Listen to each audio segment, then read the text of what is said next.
l'oreille, vous allez avoir une première idée du gigantesque spectacle que nos artistes vous donnent à l'intérieur. Spectacle que vous ne regarderez pas seulement sans bouger, sans avoir votre mot à dire, comme une séance de système. Non, la maison a imaginé et réalisé un magnifique spectacle auquel les spectateurs eux-mêmes participent, auquel vous participerez. Comment pourrait-on aujourd'hui imaginer qu'une société n'ait pas produit une architecture chargée de culture? Quelquefois, la propriété d'usage peut dépasser la propriété principale.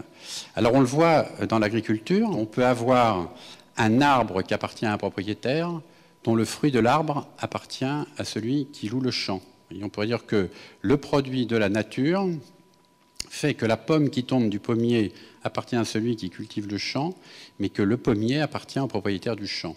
Et qu'éventuellement la branche morte du pommier peut être utilisée pour allumer le feu, mais on ne peut pas couper le pommier pour faire un feu. Et en regardant comme ça, on s'aperçoit que ce dogme qui nous veut faire croire que tout est propriété privée et que tout, en effet, est commercialisable ou vendable, on s'aperçoit qu'il y a des éléments naturels qui perturbent la propriété privée.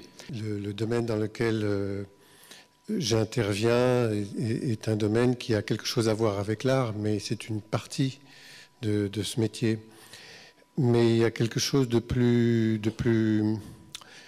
important dans la question même du jardin, c'est que ça met l'homme face à son corps et qu'à ce moment-là, quelque chose se passe qui n'est pas remplaçable, c'est-à-dire que ça rééquilibre complètement. Mais aussi, au sein du jardin, il existe la possibilité de se trouver en discussion sur des questions de vie.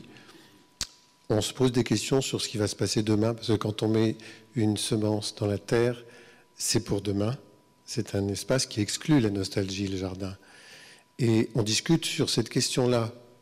Donc on est à plusieurs sur une prospective. Si on part de la crise que nous vivons, actuellement, nous vivons justement une double crise.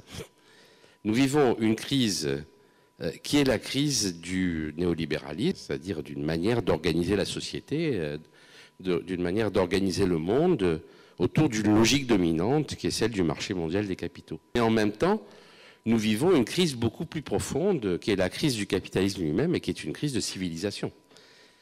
Tout à l'heure, on parlait de petites actions de résistance. Moi, je suis vidéaste et je me suis rappelé au bon souvenir des groupes Medvedkin qu'une caméra pouvait être aussi une arme. Je préfère de loin maintenant, plutôt que des actes forts, des actes solides. Donc de me retrouver face à des gens solides, qui ne tergiversent pas, qui ne sont pas dans un double langage. Il y a encore beaucoup de choses à faire pour que les œuvres naissent et circulent et pour que la pratique culturelle se déploie. Les choses ne se font pas en payant de l'artiste, en payant des techniciens et des interprètes, en payant des affiches et en payant des salles. Elles se font avec des gens qui pensent, on vient de le voir, avec des gens qui agissent, qui sentent, qui sont mobilisés et engagés et qui se déplacent. Notre combat ne se limite pas à se battre pour le précaré de 3 ou 4 subventions. Il est concentré et mobilisé sur le désir de culture, sur le désir collectif, populaire et universel de culture, sur le besoin de culture, sur le droit à la culture, sur le fondement légitime que la culture est le socle de l'évolution, ce que Marie-Josée dit très bien, de l'émancipation, des relations amoureuses. C'est cela qu'aujourd'hui notre société, à son insu, est en train de consumer, de brûler de l'intérieur, de détruire, mais aussi de pourrir. Mettre en lieu et place des œuvres, des produits de consommation, médiatisés ou non, liquider tous les dispositifs de pratique artistique, inoculer de façon pavlovienne et systématiser le concept de rentabilité économique, de valorisation, d'évaluation quantitative, de reproduction, c'est liquider les corps, nier les corps, les diviser et les défaire. Et là, je pense à une affiche que j'avais chez moi, et que j'ai toujours d'ailleurs. On voit une statue qui est dans un parc public, il est, je sais pas, 11h du soir, et il y a un homme qui arrive avec un grand manteau, qui est nu sous son manteau, et qui s'approche de la statue et qui ouvre son manteau. Et il y a marqué en dessous « Expose yourself to art ». Exposez-vous à l'art. Et effectivement, la pratique artistique n'est qu'une affaire de corps. Les œuvres relient les corps, les connectent entre eux et avec eux-mêmes. Ne nous laissons pas désincarner.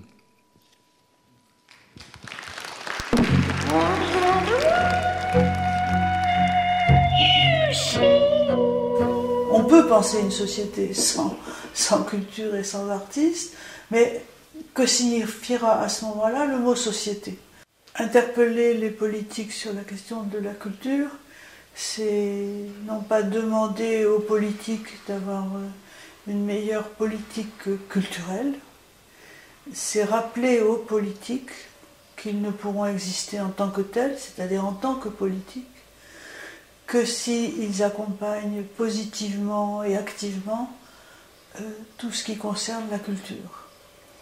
Je veux dire que je fais non pas de la culture un enjeu qui dépendrait des choix politiques, mais je fais de la culture une condition de possibilité de la vie politique elle-même.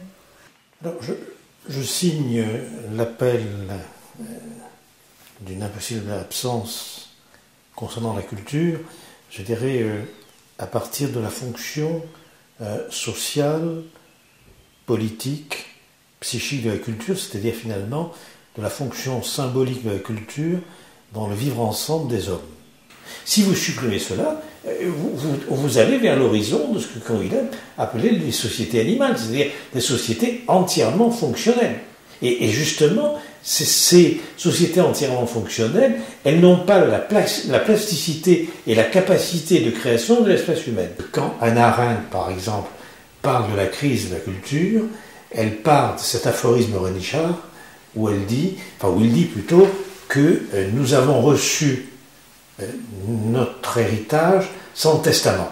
C'est-à-dire que du fait même qu'il y avait un vide culturel, la défaite, pourrait-on dire militaire, était préparée politiquement, puisque finalement on avait laissé le gouvernement de la France à une bande de coquins et de guignols, pour en prendre la formule d'Hannah Arendt. Donc je crois que c'est un point très important. La culture, c'est pas un lieu de spectacle, un lieu de divertissement, un lieu d'oubli, c'est un lieu de mémoire et de transmission, donc qui permet d'une génération à l'autre de faire histoire et de faire récit. La crise économique mondiale,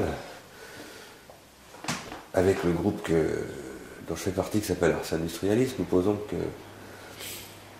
c'est une crise majeure du consumérisme, d'une organisation de l'économie qui s'est planétarisée aujourd'hui sur la base d'un modèle qui a été conçu en Amérique du Nord et qui a fait des industries culturelles le bras armé de la consumérisation, c'est-à-dire du contrôle comportemental des individus, des consommateurs. Arrêtons de vouloir se défendre, de vouloir défendre une situation. Il faut être offensif. Il faut être extrêmement offensif.